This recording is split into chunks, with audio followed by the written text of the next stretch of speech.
मैं अपना परिचय दूं, माई सेल्फ मुकेश कोठारी। मुकेश कोठारी मेरा नाम है। भीलवाड़ा राजस्थान का मैं रहने वाला हूं।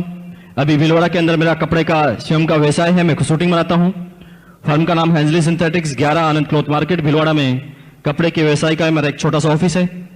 पिछले लगभग 47 मंथ से लगातार इस बिजनेस को मैं करता हूं। इस 47 महीनों में इस बिजनेस को करने के बाद मुझे क्या मिला है, मुझे क्या मिलने वाला है, क्या इसका फ्यूचर है, क्या इसका स्कोप है, क्या इस बिजनेस का विजन है, ये सारी बातें कुछ मिनटों में आपके सामने शेयर होगी। लेकिन इस बिजनेस को करने से पहले भीलवाड़ा के अंदर एक शूटिंग बनाने वाली प्राइवेट कंपनी के अंदर मेरी एक सर्विस हुआ करती थी। उस सर्विस को ठीक इस बिजनेस के चालू करने के ठीक 8 साल पहले मैंने ज्वाइन किया था। जब मैंने बीकॉम फाइनल ईयर का एग्जाम दिया था, परिवार की आर्थिक स्थिति अच्छी नहीं थी और मुझे परिवार वालों की तरफ से ऑर्डर मिला कि हम आपको ज्यादा नहीं पढ़ा पाएंगे, अगर आपको पढ़ना है तो थोड़ा पार्ट टाइम वर्क कीजिए, अपनी इनकम चालू कीजिए और अपनी पढ़ाई को जारी रखिए। एक लड़का जिसने बड़े बड़े सपने बनाए, एक ही दम में चकनाचूर हुए और वही दुनिया की दौड़ में मुझे भागना पड़ा। भीलवाड़ा के अंदर मैंने नौकरी तलाश की, बड़ी अप्रोच नहीं थी, नौकरी नहीं मिली, लेकिन एक जान पहचान से मुझे एक सर्विस मिली। लेकिन मुझे वहां पर एक एहसान की वजह से रखा गया। जब मैं अपना बायोडाटा देने गया तो मुझसे कुछ भी नहीं पूछा गया, क्योंकि उससे पहले मेरे एक फ्रेंड का, मेरे एक दोस्त थे, उनके पिताजी का फोन उस कंपनी में जा चुका था और उन्होंने कहा जी ऐसा है कि बायोडाटा तो बाद में देखते रहेंगे, कल से आप कंपनी में आ जाइए। तो निश्चित रूप से मैंने वो कंपनी ज्वाइन कर ली, क्योंकि मेरे पास इसके अलावा कोई अल्टरनेट नहीं था। उस सर्विस को मैंने ज्वाइन किया, 1 महीने तक लगातार काम किया। 7 तारीख सैलरी डे आया। 7 तारीख को मेरे हाथ में एक सैलरी पकड़ा गई, उसकी अमाउंट थी 750 रुपए, 750 रुपीज ओनली। लेकिन मुझे अच्छी तरह पता है कि मेरे साथ उसी कंपनी में उसी दिन एक चपरासी ने भी ज्वाइन किया था और उसका जो सैलरी रखा गया था 1500 रुपए, 1500, मुझे दे गए 750। मुझे समझ में नहीं आ रहा था कि ये क्या हो रहा है। क्या मैं इस काबिल भी नहीं हूं? क्या इस ऑफिस में चपरासी मेरे से ज्यादा अहमियत रखता है? क्या मैं जरूरतमंद नहीं हूं? 50 तरह के क्वेश्चन मेरे दिमाग में आए। लेकिन आप लोगों के लिए मैसेज क्या है? आप लोगों के लिए मैसेज यह है कि कोई फर्क नहीं पड़ता, 1% भी मायने ये नहीं रखता कि आपकी शुरुआत कहां से है। 0.1% भी ये मायने नहीं रखता कि आपकी शुरुआत कहां से है। मायने तो ये रखता है कि आप कहां तक जाने वाले हैं। क्योंकि आप में से किसी भी आदमी ने कभी भी ये सुना नहीं होगा कि एक प्रधानमंत्री पैदा हो गया, एक मुख्यमंत्री पैदा हो गया, एक इंजीनियर पैदा हो गया, एक डॉक्टर पैदा हो गया, एक चार्टर्ड अकाउंटेंट पैदा हो गया। आप में से किसी भी आदमी ने ये नहीं सुना होगा। लेकिन आप में से हर आदमी ने ये सुना होगा कि एक प्रधानमंत्री मर गया, एक इंजीनियर मर गया, एक डॉक्टर मर गया, एक चार्टर्ड मर गया। कहने का मतलब क्या है? सब शुरुआत करते हैं जीरो से, लेकिन वो कहां तक अपनी एक जिंदगी में कर पाते हैं, ये रिमार्केबल होता है। और यकीन मानिए, मैंने उस सर्विस को किया, कुछ महीने का पेशेंस रखा, परफॉर्मेंस सामने आई। 8 साल तक लगातार उस प्राइवेट कंपनी में मैंने काम किया, हर साल कुछ इंक्रीमेंट लगते गए। लेकिन 8 साल के बाद उस कंपनी में एक इतिहास बना, एक घटना हुई कि एक 27 साल का लड़का उस पूरी कंपनी का डिप्टी मार्केटिंग मैनेजर बना।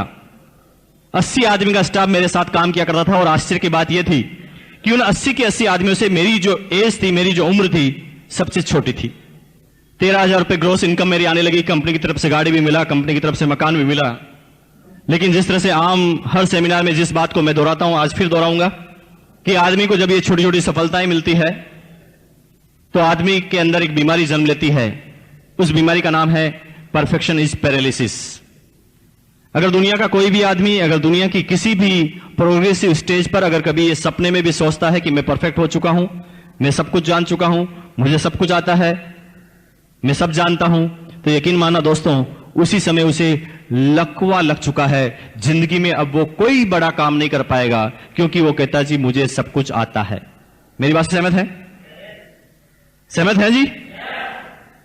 मुझे सब कुछ आता है ऐसा बोलते ही समझ जाइए कि आज से हमारी प्रोग्रेस खत्म। क्योंकि जब हम सीखना छोड़ देंगे तो हमारी प्रोग्रेस कैसे होगी? एक विद्वान ने कहा था कि एक आदमी अपने एक जीवन में सब कुछ नहीं सीख सकता। मरते समय भी बहुत सारे अनुभव उसके सामने आएंगे और ये अनुभव की जो प्रक्रिया है, ये लगातार जीवन के अंतिम समय तक चलती रहेगी। लेकिन कभी भी हम अपने आप को कहें जी हम तो MBA हैं। MBA एक तो होता है जी मास्टर ऑफ बिजनेस एडमिनिस्ट्रेशन, जिसकी बड़ी वक़्त है जी हिंदुस्तान में। मैं उस MBA की बात नहीं कर रहा हूं। मेरी MBA की फुल फॉर्म है मुझे बहुत आता है। BA। मुझे बहुत आता है, तो जिसको बहुत आता है उसे कुछ नहीं आता, यकीन मानिए उसने अब इस दुनिया में सारी प्रोग्रेस को खत्म कर दिया है। तो जब मेरी इनकम थोड़ी बढ़ी, मेरी थोड़ी प्रोग्रेस बढ़ी, 27 साल की एज में सफलताएं मिली, मैं अब सबसे जो कंपैरिजन करता था वो इनकम से करता था, एजुकेशन से करता था। मैं सबसे पहले कहता था मेरे फादर को कि यार आप इतने साल तक सर्विस करते हैं, आपकी पेंशन क्या है। मैं अपने भाइयों से कहता था भैया तुम्हारी सैलरी क्या है, 9,000, तुम 35 साल के हो। मैं अपने दोस्तों से भी यही बात कहता था, क्योंकि मुझे सफलता का रहस्य पता नहीं था, सफलता किसे कहते हैं ये पता नहीं था। मैं सिर्फ पैसों को सफलता मानता था। और यकीन मानिए उस दौरान मेरे जीवन में बहुत सारी अपॉर्चुनिटी आई, मैंने सबको छोड़ा क्योंकि मुझे MBA हो गया था, मुझे बहुत आता है, मैं ऐसा समझता था। लेकिन अगस्त 2000 का समय मुझे अभी तक याद है। अगस्त कल से चालू होने वाला है, ठीक 4 साल हो जाएंगे 15 अगस्त की बात। संडे का समय वो था। मुझे आप ही की तरह एक बिजनेस मीटिंग में इनवाइट किया गया। मैं जिस कंपनी में काम करता था उसी कंपनी में मेरे इमीडिएट बॉस, मार्केटिंग मैनेजर, उन्होंने कहा जी मुकेश जी क्या कर रहे हो, संडे का समय है, 10 बजे तैयार होकर मेरे घर पे आ जाओ, आपके साथ एक बिजनेस शेयर करना है। मुझे बड़ी हंसी आई।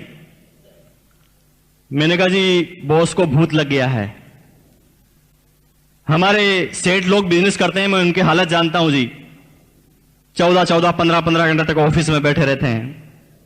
ये बॉस की 12 घंटे की तो सर्विस है और ये कहता जी बिजनेस करूंगा। हमारी कंपनी में करोड़ों रुपए लगा था, तो मुझे ऐसा लगता था कि बिजनेस करने के लिए करोड़ों रुपए भी चाहिए। तो मैं सोचता था जी बॉस कहां से लाएगा। फिर दिमाग में आता था कि शायद बॉस कोई छोटी मोटी दुकान लगाने वाला है। ऐसा लगता था कि शायद 1-2 लाख रुपए इसके पास इकट्ठे होंगे, ये कोई बिजनेस करेगा, डूबेगा और मुझे भी पार्टनर बनने के लिए बोल रहा है। 50 तरह के क्वेश्चन उसने जो ही मुझे इन्वाइट किया मेरे दिमाग में आने लगे। लेकिन फाइनली मुझे उस बिजनेस मीटिंग में जाना पड़ा। जाना नहीं चाहता था, क्योंकि इनवाइट करने वाले मेरे बॉस थे। और मुझे पता है यहां पर नए आदमी कितने हैं जी, पहली बार मीटिंग में आए हैं, हाथ खड़ा कीजिए, थैंक यू वेरी मच। तो मुझे पता है जी आप में से भी कुछ लोगों को आज यहां पर आना पड़ा होगा, आना नहीं चाहते थे। कुछ लोग तो इसलिए आ गए होंगे कि यार ये नाराज नहीं हो जाए, कुछ लोग इसलिए आ जाएंगे कि यार इनको मना कैसे करें, कुछ लोग इसलिए भी आ गए होंगे, बार बार कहता आरसीएम करो आरसीएम करो, आज इसका फाइनली पिंड छुड़ा कर आते हैं। इसके बिजनेस को देखेंगे, समझेंगे और उसमें कमी ढूंढेंगे और इसी को बता देंगे, ताकि ये भी नहीं करेगा, ये भी छोड़ देगा और अपन को परेशान नहीं करेगा। तो अलग अलग तरह का उद्देश्य सबका होगा, क्योंकि आप ही की तरह मैं भी पहली बार बिजनेस मीटिंग में आया था, मेरा सेम उद्देश्य था। बिजनेस मीटिंग में पहुंचा, एक प्लान मुझे बताया गया था। यकीन मानिए आज के 4 साल पहले की बात मैं कर रहा हूं। मेरे सामने मल्टी लेवल मार्केटिंग का एक प्लान रखा गया। मेरी जिंदगी में मैंने पहले कभी मल्टी लेवल मार्केटिंग का नाम ही नहीं सुना। मैं तो बिजनेस करने का एक ही तरह का समझता था कि कंपनी माल बनाती है, बीच में कुछ आदमी होते हैं, वो माल कंज्यूमर तक पहुंचाते हैं, सबका इससे गुजारा चलता है, ये बिजनेस का मतलब समझता था। लेकिन मुझे एक जोरदार बात बताई गई कि पहले बिजनेस करने का तरीका ये था कि कंपनी माल बनाएगी, कंज्यूमर खरीदेगा, बीच में हो गए एजेंट, डिस्ट्रीब्यूटर, होलसेलर, रिटेलर, इन सबके ऊपर होगी पब्लिसिटी, एडवर्टाइजमेंट। कंपनी 50-55 रुपए प्रॉफिट जोड़ने के बाद आइटम यहां से निकालेगी, इन सब में मार्जिन जाते जाते जाते जाते यह आइटम जब यहां तक आएगा यह हो जाएगा ₹100 का। मेरा बिजनेस करने का, बिजनेस समझने का मतलब सिर्फ इतना सा था। लेकिन मुझे बताया गया था कि बिजनेस करने का एक नया तरीका आया है। अब क्या होगा कि आपको जो तरीका बताया गया जाएगा उसके अंदर इन सारे आदमियों को यहां से हटा दिया जाएगा। अब कंपनी माल बनाएगी, सीधा दे देगी कंज्यूमर को। दिमाग खराब हो गया। मैंने कहा जी फिर बीच वाले क्या करेंगे, माल क्या कंपनी एक एक आदमी के पास पहुंचाएगी, कैसे सिस्टम चलेगा। लेकिन ये क्वेश्चन तो बहुत दूर की बात थी। लेकिन मेरे दिमाग में कुछ हलचल होने लगी। मैंने कहा जी ये कैसे सिस्टम कि कंपनी सीधा कंज्यूमर को माल बनाएगी, तो अब तक जो 45% पैसा इन बीच के लोगों में जाता था, 45 रुपए जो बीच के लोगों में जाता था, ये तो सीधा बच जाएगा। और उन्होंने कहा जी ये 45 रुपए जो बच जाएगा, एक सिस्टम आपको बताया जाएगा, उस सिस्टम के अंदर ये 45 रुपए एक कंज्यूमर के पास वापस ट्रांसफर हो जाएगा। विश्वास नहीं होता था, क्योंकि जिंदगी में पहले कभी मल्टी लेवल मार्केटिंग का प्लान ही नहीं देखा था। मैंने कहा जी कैसी बात कर रहे हैं, इसका मतलब तो सीधा सीधा यही हुआ कि आज के बाद एक इंसान जब जब भी अपने लिए कोई माल खरीदेगा तो खरीदने से उसके पास इनकम आएगी। ये बड़ी हंसी वाली बात मुझे उस समय लगती थी, विश्वास नहीं हुआ। लेकिन बात आगे बढ़ी, एक प्लान शो हुआ, कुछ कैलकुलेशन मुझे बताई गई। ये तो लग रहा था कि इनकम ऐसे आ सकती है, ऐसे आएगी, लेकिन प्रैक्टिकल नहीं लग रहा था कुछ भी। लेकिन एक आदमी कुछ समय के बाद एक स्टेज पर आके खड़ा होता है और स्टेज पर आकर बोलता है, मेरा नाम पीडी तिवारी है, मैं राजस्थान प्रशासनिक सेवा का अधिकारी हूं, 20,000 राजस्थान गवर्नमेंट मुझे सैलरी देती है। इस बिजनेस को 7 दिन पहले मेरे एक दोस्त ने बताया, मुझे कहा था जी कपड़े की दुकान चेंज करनी है। मैंने इस बिजनेस को समझा नहीं और कपड़े की दुकान चेंज की और मैंने कुछ कपड़े खरीदे। जब मैंने कपड़े खरीदे तो मेरे कुछ दोस्तों ने कहा जी आप कपड़े कहां से लेकर आए। मैंने वही बात रिपीट की, जी मैंने ऐसे ऐसे कपड़े खरीदे। तो मेरे 3 दोस्तों ने और कपड़े खरीद लिए और सिर्फ यही काम किया जो पहले मैं करता था। और उसका नतीजा है कि 7 दिन ये तारीफ करने से मेरे घर में एक चेक आता है, उसकी अमाउंट होती है 512 रुपए। जो ही मुझे उस आदमी ने कहा जी 512, मुझे 101% यकीन हो गया कि यह बिजनेस एकदम सही है। क्योंकि एक साधारण आदमी क्या समझता है, यहां पर भी कुछ आदमी होंगे जिनको पहले मैंने इस तरह की इनकम आई होगी 200 से लगाकर 1000 के बीच में। कोई आदमी है जी? हाथ खड़ा कीजिए, खड़े हो जाइए अपनी जगह से एक बार प्लीज। जोरदार तालियां इनके लिए, थैंक यू वेरी मच। देखिए तालियां, मैंने कहा जी तालियां लीडर कैसे बजाते हैं, मेरे लिए नहीं और इनके लिए ताली बजाने की जरूरत नहीं, अपने लिए बजाएं ताकि आपको याद रहे। जोरदार तालियां, थैंक यू वेरी मच। तो ये वो लोग हैं जिनको पहली इनकम आई। पहली इनकम वाले ही आपके मार्गदर्शक हैं जो नए लोग हैं। क्योंकि आपकी पहली इनकम, जिन लोगों को इनकम आई, मैं खास रूप से बताना चाहूंगा कि आपको लगता है जी पहली इनकम 1 लाख रुपए आती तो कितना अच्छा होता। यस और नो? थोड़ा तेज बोले जी। किसको अच्छे नहीं लगता 1 लाख रुपए? सबको। पहली इनकम 1 लाख आती तो मजा आ जाता। लेकिन मानिए अगर पहली इनकम आपकी 1 लाख आती तो दूसरे महीने इस बिजनेस को आपको छोड़ना पड़ता, आप कर ही नहीं पाते। क्योंकि एक जर्नल आदमी कभी भी बड़ी बड़ी बातों पे बिलीव नहीं करता। ये सुनो, आज मैं किसी ट्रेन में या बस में सफर कर रहा हूं या प्लेन में सफर कर रहा हूं, लेकिन मेरे पास वाली सीट पर कोई आदमी बैठा होता है, बात करने के बाद मेरा नियम है कि मैं कभी भी खाली नहीं बैठता। कोई भी सामने है, मैं प्रयास करता हूं कि उससे बात चालू हो जाए और मुझे प्लान बताना चालू करता हूं। प्लान बताने के बाद जब पूरा प्लान खत्म होता है, वो आदमी एक क्वेश्चन पूछता है, आपसे भी पूछते होंगे, बिजनेस तो बहुत अच्छा है लेकिन आपको बताओ आपको कितने आए, आपको कितने आए। यकीन मानिए मुझे अभी भी अपनी बातों को गोलमोल करना पड़ता है, क्योंकि पता है कि एक नया प्रोस्पेक्ट जो अभी इस बिजनेस को समझा भी नहीं है, अगर मैं उसे अपनी बड़ी इनकम बताऊंगा तो मेरी पास वाली सीट से उठ के चले जाएगा, दूसरी सीट पे बैठ जाएगा। वो कहा जी बड़ा फंसाने वाला होगा, हाँ इतनी बड़ी भी कोई इनकम आती है, जिंदगी भर हो गई 10,000 की सैलरी लेते लेते। ये लाखों की इनकम की बात कर रहा है। जो नया आदमी है ना, वो छोटी बातों पे बिलीव करता है। जो ही उस आदमी ने बोला मुझे 512 का चेक आया, मैंने सोच लिया कि मैंने कहा जी राजस्थान प्रशासनिक सेवा का अधिकारी, 20,000 सैलरी, 500 रुपए की तो इसकी टाई होगी। और इतना बड़ा आदमी कहता है कि 512 का चेक आया, मुझे विश्वास हो गया जी इतना बड़ा आदमी 512 के लिए तो झूठ नहीं बोल सकता। इसलिए आपको शर्माने की जरूरत नहीं है, दमदार तरीके से बोलिए, क्योंकि रिमार्केबल काम किया है आपने। क्या किया है? आप पे अपने आप पे गर्व होना चाहिए। क्योंकि एक छोटी सी बात बताऊं जी, मान लें एक लड़का है जो सुबह 4 बजे उठता है, नहाता है, उसके बाद गाय का दूध निकालता है, गाय का दूध निकालने के बाद गाय का दूध बेच कर आता है, वापस घर पे आता है, उसके बाद अखबार बांटने के लिए जाता है, अखबार की सेलिंग करता है, अखबार बांटने के बाद घर पर आता है, फिर 2 घंटे पढ़ाई करता है, फिर नहाता है एक बार फिर, और उसके बाद 4 घंटे तक लगातार ट्यूशन लेता है, 4 घंटे तक ट्यूशन लेने के बाद लंच करता है, लंच करने के बाद 1 घंटा टहल कर आता है, उसके बाद 3 घंटे और ट्यूशन लेता है और रात को फिर पढ़ने के लिए जाता है। तो ऐसे आदमी पे आपको गर्व होता है या शर्म आती है? गर्व होता है ना, लेकिन कभी कभी हमें शर्म आ जाती है। हाँ, लोग बाग क्या कहेंगे, टीचर है और कपड़े बेच रहा है, साबुन बेच रहा है, क्या कर रहा है, ये बिजनेस कर रहा है 500 रुपए का। कभी कभी शर्मा जाता है एक आदमी। आपको भूलना नहीं चाहिए, धीरूभाई अंबानी ने भी 500 रुपए से शुरुआत की थी। इनिशियल पीरियड सबके ऐसे होते हैं, बिल गेट से लगाकर एक एक आदमी को उठा लेना। जो लोग शर्म करते हैं वो एक साधारण जिंदगी को जीते हैं, जो दुनिया के 97% आदमी होते हैं वो डरते हैं कि लोग क्या कहेंगे। और यकीन मानिए वो लोगों को कहने में इतने आ जाते हैं कि वो जिंदगी भर कुछ नहीं कर पाते। लेकिन कुछ लोग लोगों की परवाह नहीं करते, अपने भविष्य को देखते हैं और काम करना चालू करते हैं। तो आपने 512 की इनकम ली है, ये रिमार्केबल है। दम लगा के बोलिए, आपका दोस्त टीचर है, आप टीचर है, वो 9,000 कमाता है, आप भी 9,000 कमाते हैं। छुट्टी होने के बाद वो घर पर जाकर रिमोट को तोड़ता है, बिजली का बिल जलाता है, पत्नी से झगड़ा करता है, बच्चों के डांट लगाता है, कमियां निकालता है बीबी के काम में, और उसी जगह आप इसी टाइम को कन्वर्ट करने के बाद आरसीएम का काम करते हैं और 512 का चेक आता है। ये रिमार्केबल है। क्यों नहीं दम लगा के आप इसमें बात करते हैं? और यकीन मानिए, ये आपका जब कॉन्फिडेंस होगा तभी सामने वाला आदमी आपसे प्रभावित होगा।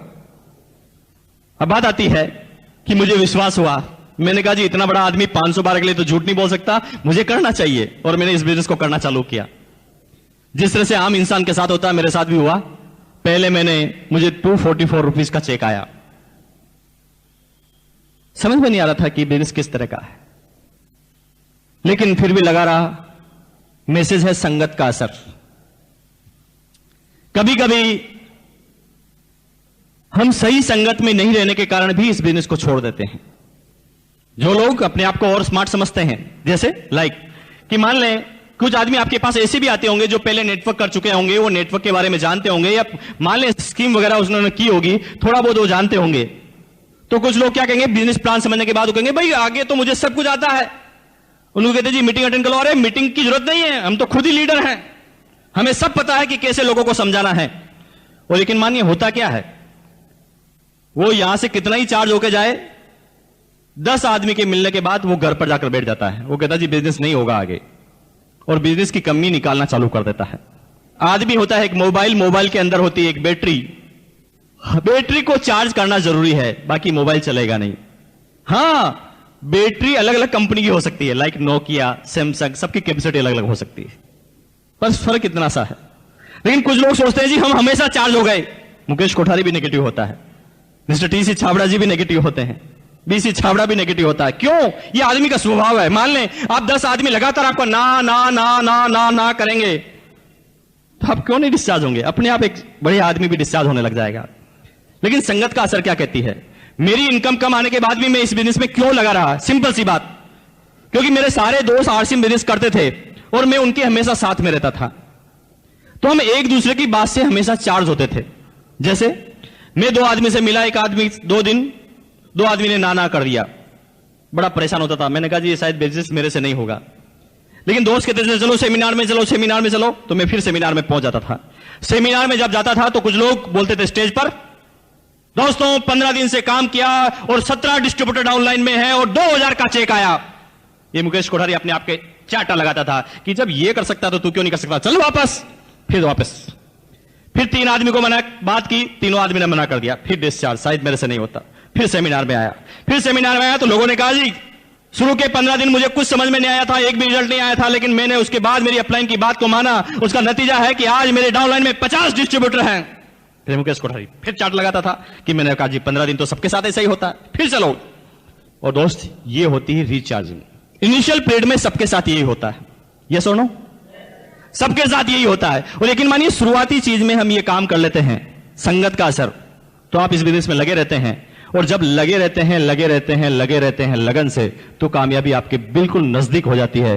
दुनिया की कोई ताकत आपकी कामयाबी को रोक नहीं सकती। अब बात आती है कि मैं लगातार लगा रहा, 6 महीने में इनकम हो गई 6,000, 1,000 पर मंथ एवरेज। 1 साल तक लगातार रहा, 60,000 की इनकम हो गई, 5,000 पर मंथ एवरेज। कभी 2,000 का चेक आता, कभी 9,000 का चेक आता, कभी 3,000 का आता, कभी 1,000 का आता, कम ज्यादा। यहां कोई आदमी ऐसे हैं जिनका कम ज्यादा चेक आता है? हाथ खड़ा कीजिए, चिंता मत कीजिए, मेरे साथ भी ऐसे ही हुआ। समझ में नहीं आता था 1 साल तक ये बिजनेस किस तरह का है, कोई स्टेबिलिटी नहीं, 2,000, 3,000, कभी 9,000, कभी 1,000, क्योंकि तब तक तो मैं इस बिजनेस को समझा ही नहीं था। मैं तो समझता था कि ये आदमियों को जोड़ने का बिजनेस है। लेकिन यकीन मानिए, एक एलडीपी प्रोग्राम अटेंड करने का मौका मिला, और दोस्त उस एलडीपी प्रोग्राम का इतना बड़ा असर हुआ, जो बातें मुझे बताई गई उन बातों का इतना बड़ा असर हुआ, और उसका नतीजा था कि उस एलडीपी प्रोग्राम के अगले 6 महीने बाद इस बिजनेस के मैं टेक्निकल मुकाम पर था। इनकम थी 2,85,490 रुपए।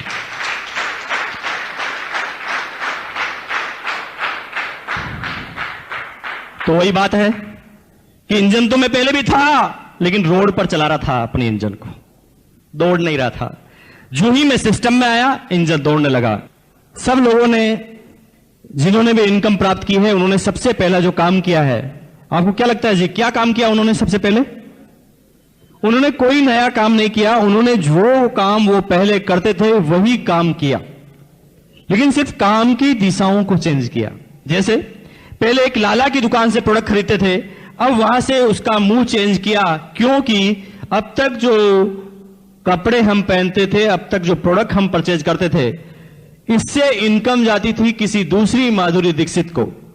लेकिन अब क्या किया कि उस लाले की दुकान से हमने अपनी दिशाओं को चेंज किया और ये दिशाओं में हमने आरसीएम से प्रोडक्ट खरीद लिया और अब हमारी इनकम आएगी हमारी घर की माधुरी दीक्षित के पास। और सिंपल सा नतीजा क्या है कि आज कंपनी के जो प्रोडक्ट आ गए हैं, इतने ढेर सारे प्रोडक्ट आ गए हैं कि कोई आदमी आरसीएम बिजनेस में कलकत्ता में चाय पीता है और चाय पीने के बाद कलकत्ता में बोलता है वाह मजा आ गया, जो ही उसे चाय में मजा आता है मेरी जेब में 100 का नोट आ जाता है। फर्क इतना सा।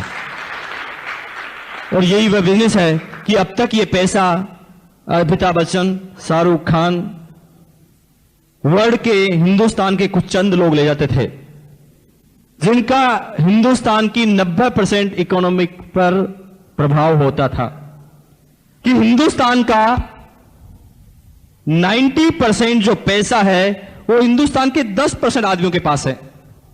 लाइक मिस्टर धीरूभाई अंबानी, टाटा, बिरला, बांगड़, बजाज, सिंघानिया, ये सारे लोग के पास जो टोटल कैपिटल है हिंदुस्तान की 90%, और बाकी जितने भी लोग हैं वो 10% कैपिटल के लिए काम कर रहे हैं और संख्या है 90%, जिसके अंदर सब आ गए जी, आईएएस अफसर, आरएएस अफसर, चोरी चकारी लूटपाट सब आ गए जी। अब आप देखिए हम क्या कर रहे हैं, दूध और मलाई इनके पास, हम तो मट्ठे के लिए लड़ाई कर रहे हैं। और यकीन मानिए ये जीवन की दौड़ अगर ये 10% के लिए हमारी लगी रही तो दुनिया के एक साधारण इंसान की तरह से हमारी जिंदगी निकलेगी। कब हम इस दुनिया से आउट होंगे दुनिया हमें याद करने वाली नहीं, यहां तक कि हमारे पोते भी हमारे नाम को भूल जाएंगे। कुछ लोग कहेंगे जी नहीं नहीं ऐसा नहीं है, हमें तो हमारे दादाजी का नाम याद है। ओके, मुझे पता है कि आपको आपके दादाजी का नाम याद होगा, लेकिन वो लोग अपने हाथ को खड़ा करें जो दादाजी के पिताजी यानी दादाजी के दादाजी का नाम जानते हो। नो अरे दोस्त, आपको पता होना चाहिए कि आपके, यस प्लीज, थैंक यू, एक आदमी जानते हैं जी, इनके लिए जोरदार तालियां बजाइए आप, थैंक यू। देखिए यहां पर 200 आदमी 150 आदमी बैठे हैं, और जब मैं दादाजी के नाम पूछता हूं तो सिर्फ एक आदमी का या ना के बराबर हाथ खड़े होते हैं। मुझे आप क्वेश्चन का आंसर दीजिए, क्या आपके दादाजी नहीं होते तो आप यहां पर होते? तो आप जिसकी वजह से हैं उसी का नाम भूल गए, जिसकी वजह से आज आप यहां पर बैठे हैं उसी का नाम आप भूल गए हैं। क्यों? इसमें आपकी और मेरी कोई गलती नहीं है, कोई गलती नहीं है। लेकिन आप मुझे बताएं कि वो लोग अपना हाथ खड़ा करें जो हेमा मालिनी को जानते हैं, रानी लक्ष्मीबाई को जो जानते हैं हाथ खड़ा कीजिए, शिवाजी को जो जानते हैं हाथ खड़ा कीजिए, महात्मा गांधी को जो हाथ खड़ा कीजिए। अरे दोस्त, आपको याद होना चाहिए ये भी आपकी 7वीं 8वीं 10वीं 15वीं पीढ़ी में आते हैं। फिर ऐसा क्यों है कि आपको महाराणा प्रताप शिवाजी का नाम याद है, महात्मा गांधी का नाम याद है, और आप अपने दादाजी का नाम भूल गए हैं? क्यों? इसमें आपकी और मेरी कोई गलती नहीं है। शिवाजी कुछ करके गए थे, नाम याद है, महाराणा प्रताप कुछ करके गए थे, नाम याद है, महात्मा गांधी कुछ करके गए थे, नाम याद है, हमारे दादाजी के दादाजी कुछ करके ही नहीं गए थे, नाम कैसे याद होगा?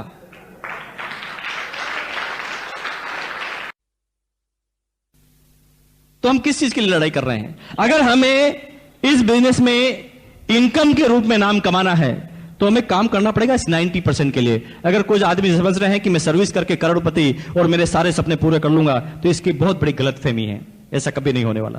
तो सिंपल वे में बिजनेस कि अपनी दुकान चेंज करने से घर में इनकम आई। लेकिन बात आती है कि हम इसी बिजनेस को क्यों करें? जब डायरेक्ट सेलिंग मेथड करना है तो हमारे पास बहुत सारे बिजनेस है, सिर्फ आरसीएम बिजनेस ही क्यों? तो मैं बात करता हूं जो हर सेमिनार में बोलता हूं, आरसीएम हमें इसलिए करना चाहिए क्योंकि जो आरसीएम बिजनेस के पास है वो दुनिया में किसी के भी पास नहीं है। क्योंकि आरसीएम के नाम आप देखते हैं कि फुल फॉर्म है RCM, right concept marketing, marketing का राइट कॉन्सेप्ट, मार्केटिंग करने का एकदम सही तरीका। लेकिन इसको मेरे अगर नजरिए से देखा जाए तो आरसीएम बिजनेस हमें इसलिए करना चाहिए क्योंकि आरसीएम बिजनेस ना सिर्फ हिंदुस्तान की बल्कि पूरे वर्ल्ड की, पूरी दुनिया की सिर्फ एकमात्र ऐसी कंपनी है जो हिंदुस्तान में काम करती है Indian rate, Indian culture, Indian mentality के अनुसार। Indian rate, Indian culture, Indian mentality के अनुसार। अब बात आती है व्हाट इज इंडियन मेंटेलिटी? क्या है इंडियन मेंटेलिटी? क्या है इंडियन रेट? क्या है इंडियन कल्चर? ये सब बातें आप जानते हैं, लेकिन मैं इंडियन रेट्स की बात करता हूं। आप देखें कि मान लें एक सर्वे करें, 10 आदमी का यहां से उठाएं और एक सर्वे करें, या बाहर किसी को 10 आदमी को अपन पकड़ें और उनको सर्वे करें कि आप रोज नहाते हैं, तो मुंबई में सारे लोग बोलेंगे यस। यस। कितने आदमी नहाते हैं? हाथ खड़ा कीजिए। आप कहेंगे जी अजीब और गरीब क्वेश्चन मत पूछिए। मैं ये बात इसलिए कह रहा हूं जी, आप सुन रहे हैं ना मेरी बात? You got me? तो बात कर रहे हैं कि हम किसी से पूछे जी कितने आदमी नहाते हैं, निश्चित रूप से कितने % का जवाब आएगा जी यस में? 100%। ओके जी, हम नहाते हैं। हाँ, बात अलग है कि 5 दिन में नहाते हैं, 7 दिन में नहाते हैं, लेकिन नहाते जरूर हैं। ऑब्वियसली मुंबई के आदमी तो रोज नहाते होंगे, एक दिन में 2 बार नहाते होंगे, मैं आपकी बात नहीं कर रहा हूं। लेकिन अगर बात करें तो हम नहाते हैं जी। अब उनसे क्वेश्चन पूछिए कि भैया आप नहाते तो हैं, बहुत अच्छी बात करते हैं, लेकिन आप बताइए कि आप घर में जब नहाते होंगे तो एक बाथ सोप का, एक नहाने के साबुन का इस्तेमाल करते होंगे, कितने % का जवाब आएगा यस में? ओके यस, बाथ सोप का इस्तेमाल करते हैं। तो उनसे एक क्वेश्चन कीजिए कि आपके घर में जो बाथ सोप इस्तेमाल होता है, आप सोचकर बताइए, बिना ब्रांड नाम बताए, ब्रांड का नाम मत बताइए, और सोच के बताइए कि आपके घर में जो साबुन इस्तेमाल होता है वो कितने रुपए का होता है। यकीन मानिए मुंबई में 100% रिजल्ट, और ऑल ओवर इंडिया की बात देखा जाए तो 70% आदमी एक ही तरह का जवाब देंगे। कैसा? कि हम हमारे घर में जो नहाने का साबुन इस्तेमाल करते हैं उसकी रेट होती है ₹7 से लगाकर ₹12 या 13 रुपीज, 13 रुपए तक। मेरी सर्विस से कोई असहमत हो तो बोलिए। कोई असहमत है जी? थोड़ा तेज बोलिए। 70% आदमी बोलेंगे कि हम जिस नहाने के साबुन का इस्तेमाल करते हैं उसकी रेट होती है 7 से लगाकर 13 रुपए के बीच में। निर्मा से कहानी चालू होती है, लाइफ बॉय से होती हुई लक्स पे जाकर अटक जाती है। यस और नो? लेकिन आप 10% आदमी को पाएंगे जो कहेंगे कि 13 रुपए से हम ऊपर का प्रोडक्ट इस्तेमाल करते हैं, लाइक डो, पियर्स, मोती सिंड्रल, कुछ भी। लेकिन 20% आदमी बोलेंगे कि हम जिस नहाने के साबुन का इस्तेमाल करते हैं वो 7 से नीचे होता है, या हम नहाने का साबुन इस्तेमाल ही नहीं करते। इंडियन रेट जो अगर ली जाए तो इंडिया के 70% आदमी अगर साबुन की रेट को जो लाइक करते हैं उसकी रेट होती है 7 से 13, जो उसकी पॉकेट की साइज होती है। लेकिन आपको आश्चर्य होगा, डायरेक्ट सेलिंग मेथड की आपने बहुत सारी कंपनियों का नाम सुना होगा। यस और नो? कितने आदमियों ने आरसीएम बिजनेस से पहले किसी मल्टी लेवल मार्केटिंग का नाम सुना है? हाथ खड़ा कीजिए। Thank you very much. Maximum आदमियों ने सुना है। तो आप मुझे सोच के बताइए, पूरी दुनिया में मल्टी लेवल मार्केटिंग की बात करें, पूरी दुनिया में, तो आपको आश्चर्य होगा कोई कंपनी इसके अंदर नहीं आती। क्यों? क्योंकि बेसिकली मल्टी लेवल मार्केटिंग को लोगों ने इमोशनल ब्लैकमेलिंग का सिस्टम बनाया है। दुनिया की हर कंपनी आपको बोलती है जी आपको पैसा कमाना है, गाड़ी, बंगले, नौकर, चाकर सब कुछ चाहिए ना, तो हमारे बिजनेस में आके जुड़ जाओ। प्रोडक्ट की बात नहीं करते।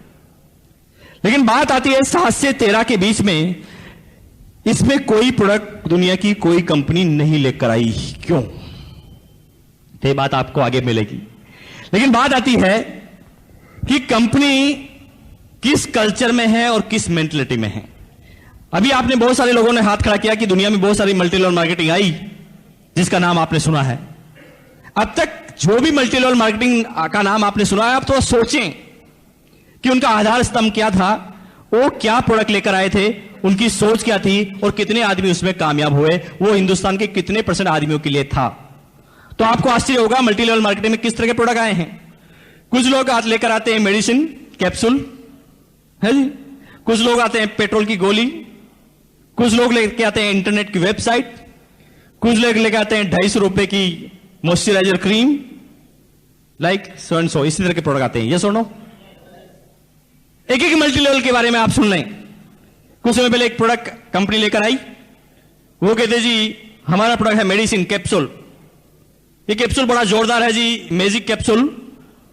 इससे क्या कि हिंदुस्तान का कोई आदमी अगर मोटा है तो खाते ही पतला हो जाएगा, और अगर पतला है और मोटा होना चाहता है तो खाएगा तो मोटा हो जाएगा। रेट है इस कैप्सूल की ₹100 पर पीस। तो आप मुझे बताइए, हिंदुस्तान के किसी आदमी को पतला होने के लिए कैप्सूल खाने की जरूरत ही क्या है? कैप्सूल को हाथ में पकड़ा तो देख देख के पतला हो जाएगा। 100 रुपए जेब में होते ही नहीं हिंदुस्तान के आदमी के। तो मान लिया कैप्सूल बहुत अच्छा है, बहुत बहुत बहुत अच्छी क्वालिटी का है, लेकिन आप में से कोई ऐसे आदमी है जो कैप्सूल की कॉस्टिंग के बारे में कुछ जानते हैं? कैप्सूल की कॉस्टिंग कैसे निकाली जाती है? क्योंकि आपको आश्चर्य होगा कि उसी फॉर्मूले का कैप्सूल मार्केट में 1, 2, 3, 4, 5, 6, 7, 8, 9, 10 आप जितने रुपए में चाहो उतने में मिलता है। आप समझ ही नहीं पाएंगे कि कैप्सूल की रेट को कैसे निकाला जाता है। अरे उसके अंदर दुनिया की सबसे महंगी चीजों को भी डाला जाए ना तो 100 रुपए रेट नहीं आ सकती, लेकिन किस तरह से कॉस्टिंग को निकाला जाता है आप समझ नहीं पाएंगे। तो आप मुझे बताओ कि हिंदुस्तान में कितने आदमी मोटे हैं और कितने आदमी पतले हैं जो इस कैप्सूल को खाना चाहते हैं? मुझे तो इस हॉल में एक भी नजर नहीं आ रहा।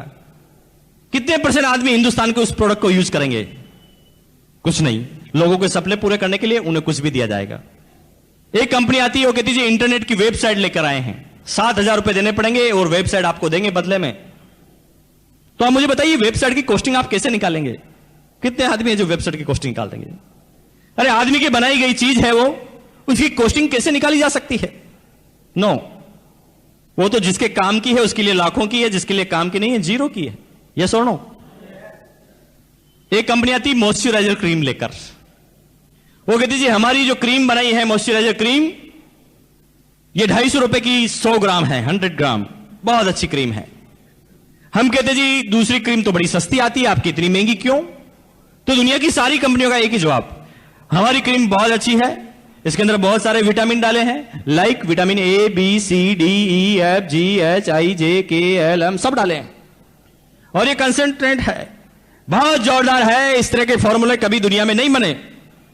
मान लिया कि क्रीम बहुत अच्छी है, मैंने भी मान लिया, आपने भी मान लिया, लेकिन कोई सज्जन ऐसा है कि क्रीम को हाथ में लेकर सूंघकर लगाकर बता सकता है कि ये कितने रुपए किलो की है? कोई बता सकता है जी?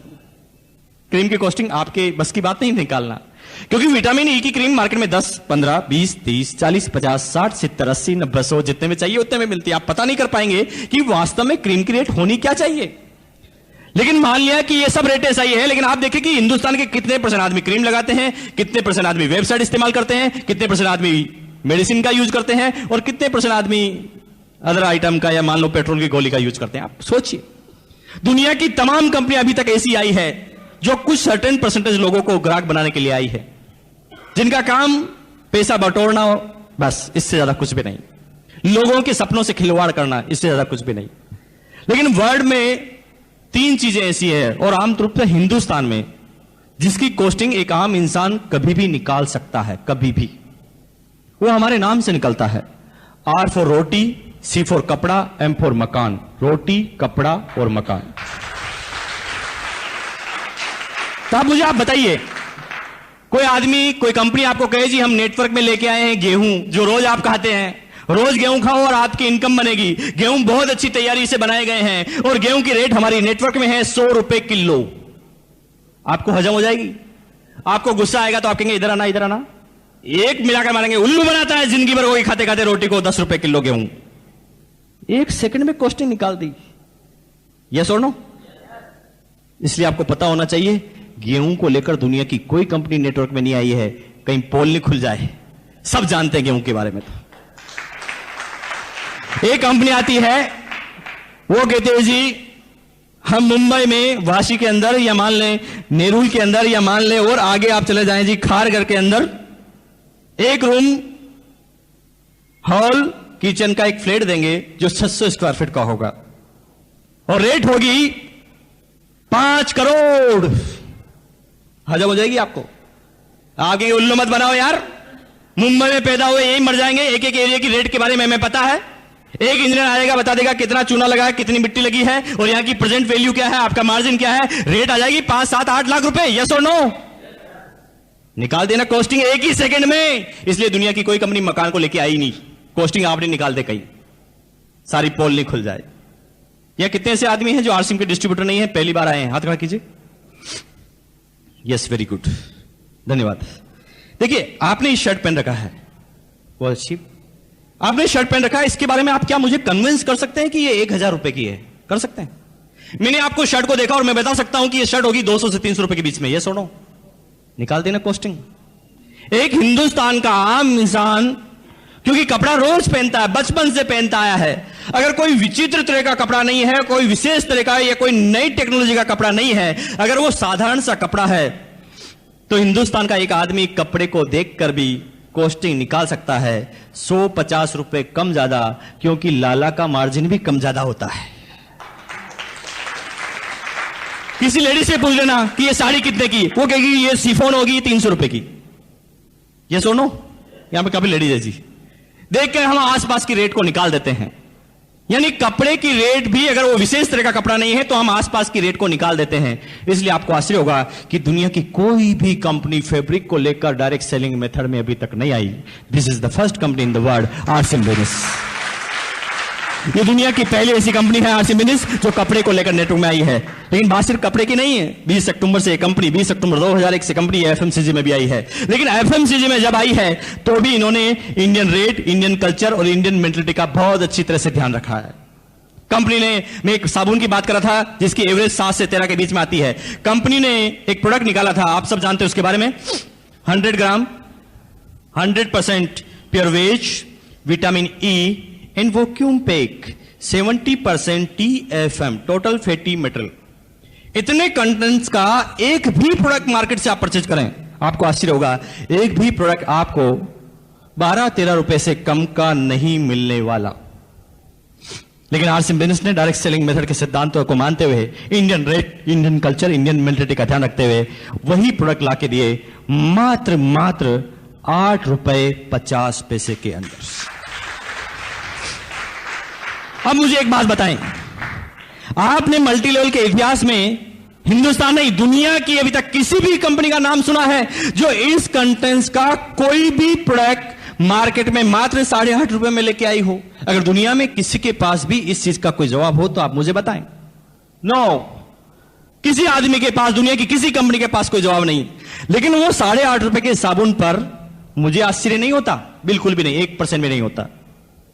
क्योंकि अगर डायरेक्ट सेलिंग मेथड के सही सिद्धांतों का पालन किया जाए तो 8.5 की दी जा सकती है।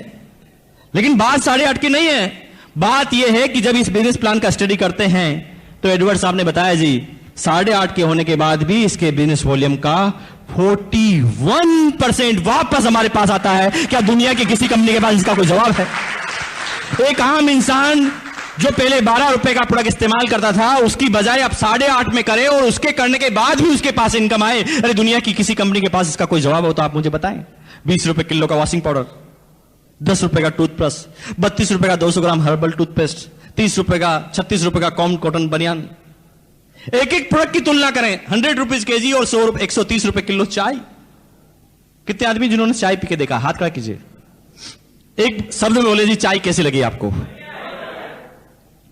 सीधी तुलना कीजिए ब्रुक बॉन्ड और रेड लेबल से, सीधी 180, 190, 200, 210 रुपए किलो। वही प्रोडक्ट इनिशियल में हमें 130 में मिले जो आम मार्केट में नहीं मिले, और उसके बाद 130 के बिजनेस वॉल्यूम का भी 41% वापस हमारे पास। अरे दुनिया की कोई कंपनी इसके बारे में कुछ सोच भी पाई हो तो एक के पास भी किसी का कोई जवाब हो तो मुझे आप बताइए। दुनिया में कोई जवाब नहीं। क्या है इंडियन मेंटलिटी, क्या है इंडियन कल्चर? अभी तक दुनिया की हर कंपनी ने अपने रेट को छुपाने के लिए कल्चर को चेंज किया है।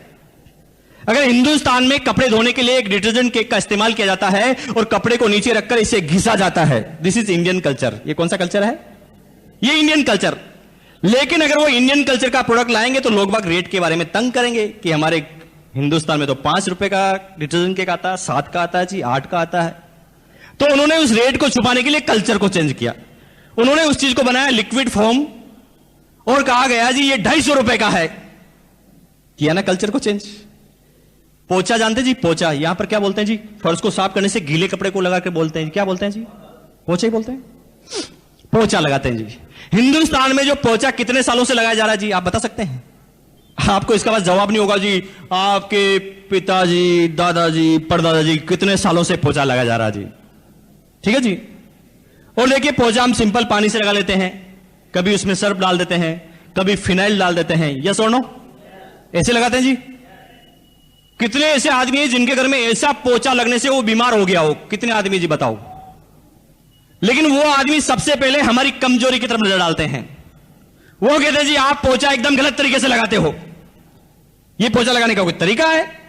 अब क्या कीजिए, एक बाल्टी लीजिए, उसके अंदर हमारा ये 250 रुपए वाला लिक्विड 2 बूंद डालिए और फिर पोछा लगाइए जी। क्यों किया जा रहा है जी हमारे कल्चर को चेंज?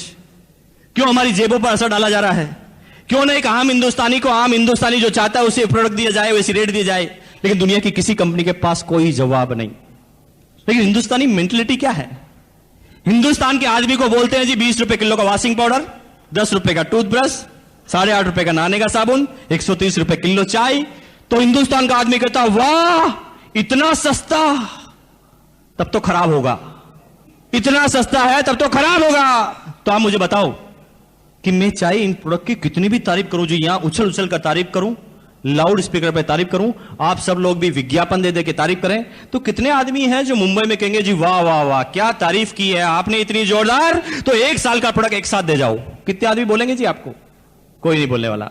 ज्यादा तारीफ करोगे तो क्या कहेंगे, अच्छा इतनी तारीफ, ले 8.5 रुपए दे साबुन अभी देख लेता हूं। क्या तारीफ करेंगे जी? वो तो पहला चीज है कि प्रोडक्ट में दम होगा तो आगे चलेगा, बाकी खिसकेगा तक नहीं। तो क्यों इमोशनल ब्लैकमेलिंग की जाती है जी? प्रोडक्ट अच्छा है, वो तो पता चल जाएगा, यूज करके बताओ। चाय पीते ही पता चल जाएगा चाय कैसी है, वॉशिंग पाउडर इस्तेमाल करते ही पता चल जाएगा वॉशिंग पाउडर कैसा है। तो इसमें क्यों इतनी तारीफ की जाए? क्यों नहीं एक आम इंसान को निर्णय लेने का अधिकार दिया जाए? क्यों इतना इमोशनल ब्लैकमेल किया जाए? अब तक दुनिया की सारी कंपनियों ने हिंदुस्तान के साथ यही किया है। लेकिन क्या इसके फॉर्म है? किस तरह से बिजनेस चलेगा? कंपनी क्या क्या प्रोडक्ट लेके आने वाली है? ये सारी बातें आपके सामने पता चलेगी। कंपनी 19 अगस्त दिल्ली के ताल कटोरा इंडोर स्टेडियम, अब तक आरसीएम बिजनेस का सबसे बड़ा फंक्शन, 35,000 आदमियों की पब्लिक उस फंक्शन में मौजूद होगी। मुंबई से सैकड़ों आदमी वहां पर मौजूद होंगे। काफी लोगों की तैयारी भी होगी। कितने आदमियों ने तैयारी कर ली जी? उसके बारे में हाथ खड़ा करेंगे। यस, काफी लोगों ने तैयारी भी कर ली है और काफी लोग तैयारी की तरफ अग्रसर हैं। और यकीन मानिए वो 19 अगस्त का फंक्शन, वहां आपको पता चलेगा कि कंपनी क्या करने वाली है। कंपनी में जब इस बिजनेस को मैंने ज्वाइन किया था तो एक 8 पेंट पीस की किट हुआ करती थी। और यकीन मानिए जब वो 8 पेंट पीस की किट लेकर मैं घर पे आया तो मेरी पत्नी ने सबसे पहले मुझे बोला, जी कोई कपड़े की दुकान लगा ली है आपने, क्या करने जा रहे हैं? जब भी किसी के पास जाते थे तो लोग बाग उल्टे सीधे क्वेश्चन करते थे। लेकिन बात कंसेप्ट की थी भैया, एक प्रोडक्ट से चालू हुआ, आज कंपनी के पास 106 प्रोडक्ट हैं, 106।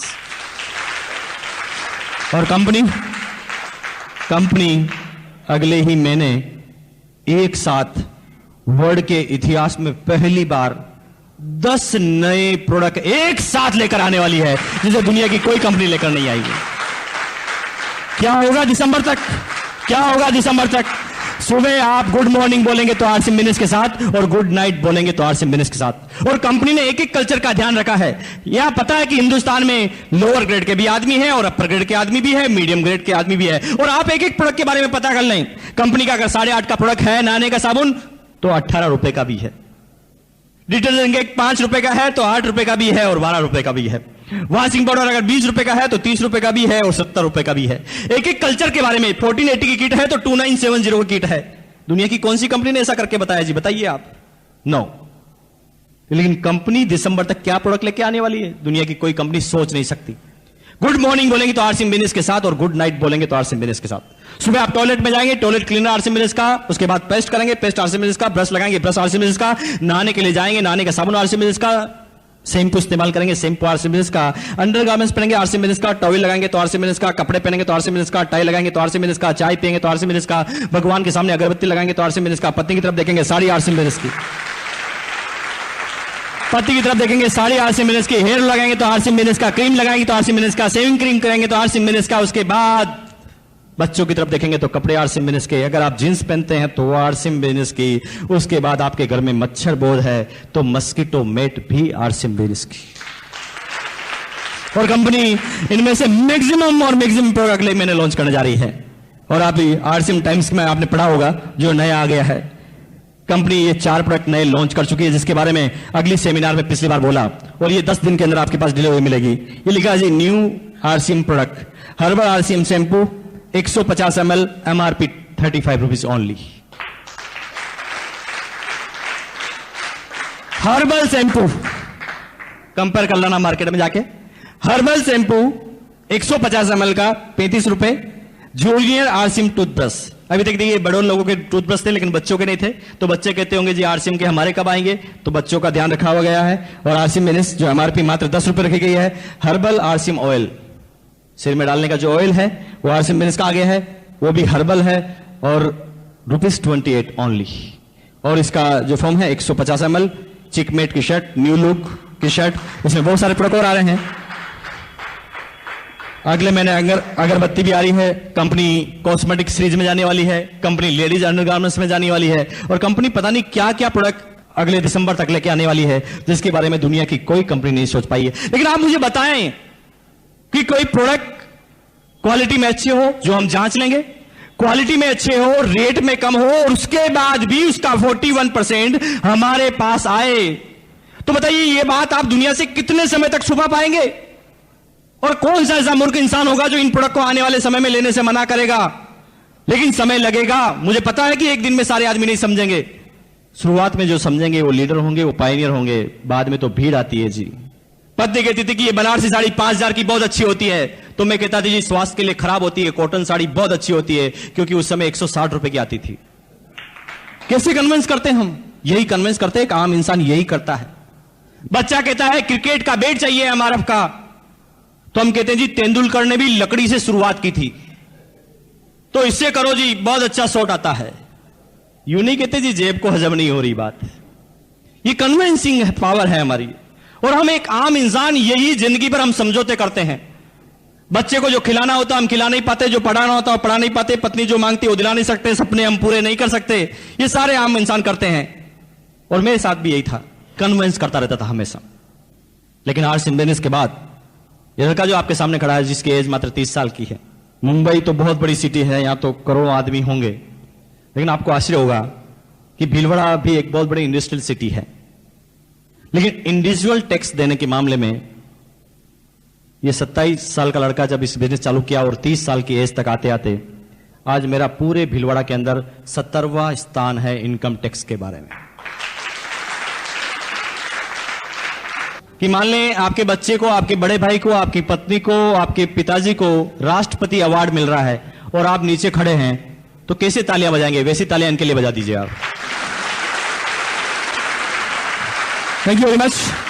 दोस्तों, वो लोग हैं जिन्होंने 10,000 तक इनकम ली है, निश्चित रूप से ये दूसरे गियर में पहुंच गए हैं, लेकिन तीसरे गियर में आते आते गाड़ी 30-40 की स्पीड से दौड़ती है और चेक फिर 4-5 हजार के हो जाते हैं। उन आदमियों से हम मिलाएंगे, लेकिन अम्मा जी आप आइए आगे। दोस्तों, जो लेडीज आपके सामने खड़ी है शायद मेरी माता से भी ज्यादा एज की है, मेरी मदर से भी। 6 भाई बहनों का परिवार है, मैं सबसे छोटा हूं, फिर भी मैं गारंटी के साथ कह सकता हूं मेरी मदर से भी ये बड़े हैं। और लेकिन मानिए प्रेरणा लीजिए आप, मिस्टर धूरिया जिनकी ओपन हार्ट सर्जरी हो चुकी है, बाईपास सर्जरी, और उसके बाद इस बिजनेस के वो रोल्टी मुकाम पर पहुंच सकते हैं। ये माता जो आपके सामने खड़ी है, रिटायर होने के बाद एक अच्छी खासी पेंशन आती है, हस्बैंड भी रिटायर्ड है, वो भी गवर्नमेंट सर्वेंट, उनकी भी बहुत जोरदार पेंशन आती है, सारी जिम्मेदारियां मुक्त हो गए हैं, उसके बाद भी इस बिजनेस को इतने लगन से करते हैं। और मैं पिछले 6 महीनों से इनका जो डेडिकेशन देखता हूं, ये रिमार्केबल है जी। और यकीन मानिए, अपने आप पे एक चार्टा लगाएं और सोचें कि जब ऐसे आदमी रॉयल्टी पे पहुंचने वाले हैं तो हम क्यों नहीं पहुंच सकते। धन्यवाद, थैंक यू वेरी मच।